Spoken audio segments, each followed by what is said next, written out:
Assalamualaikum warahmatullahi wabarakatuh. Kembali lagi bersama saya Arif. Baik, pada kesempatan kali ini saya akan sharing ataupun memberikan materi terkait dengan kepribadian dan kecanduan media sosial. Hal apa saja yang paling dapat memprediksi kecanduan menggunakan media sosial? Selama ini kita mengira bahwa sifat narsistik yang membuat seorang kecanduan menggunakan media sosial. Ini memang benar. Tapi ternyata ada satu komponen lagi yang justru bisa memprediksi kecanduan media sosial secara signifikan, yaitu psikopati. Psikopati merujuk pada sifat kurang empati, kurang peka terhadap perasaannya sendiri, dan impulsif atau bertindak tanpa berpikir panjang. Definisi ini perlu diingat baik-baik. Sebab akibat film dan media, persepsi masyarakat sudah terbentuk bahwa psikopati sama dengan pembunuh berantai. Padahal definisi psikopat bukan seperti itu. Baik, selanjutnya, apa sebab psikopati bisa memprediksi kecanduan media sosial? Ternyata sifat impulsif dan kurang empati yang bertanggung jawab atas hal ini. Kurang berpikir panjang membuat seseorang menggunakan media sosial secara berlebihan dan tidak terkendali. Demikian pula pada orang-orang yang kurang peka terhadap perasaannya sendiri. Sehingga mungkin mereka menjadi kurang sadar bahwa atensi dan perasaan mereka sudah melekat pada media sosial. Tapi ini membuat saya sedikit bertanya-tanya. Nah, tetapi bukankah banyak juga orang yang menggunakan media sosial secara berlebihan untuk curhat mengenai perasaan mereka? Adapun hasil penelitian tentang memprediksi kecanduan SNS ataupun social network sites, situs untuk berjejaring secara daring, melalui komponen kepribadian via Big Five dan Dark Triad. Hasilnya cukup menarik.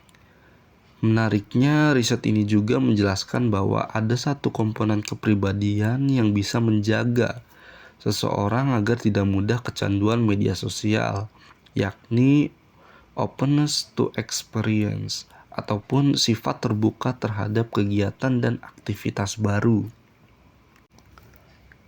Adapun pengertian ataupun apa itu openness to experience? Openness to experience atau keterbukaan terhadap pengalaman adalah salah satu faktor penting dalam teori Big Five personality yang relevan dalam konteks dunia kerja.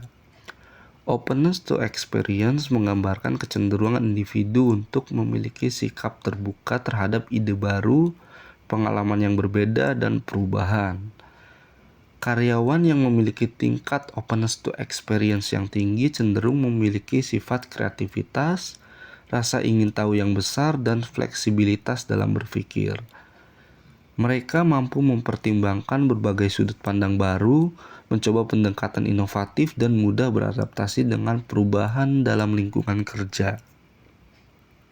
Secara lebih spesifik, openness to experience ditopang oleh 5 komponen, yaitu adventurousness, aesthetics, ideas and creativity, intellectualism, dan value and belief, yang secara lebih spesifik merupakan: pertama, adventurousness mencerminkan keberanian individu dalam mencoba pengalaman baru dan mengambil resiko.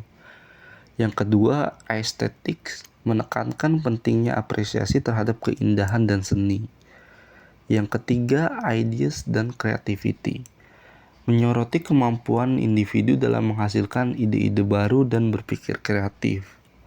Yang keempat, intellectualism menunjukkan minat dan ketertarikan karyawan terhadap pengetahuan, pemikiran kritis, dan pemahaman yang mendalam.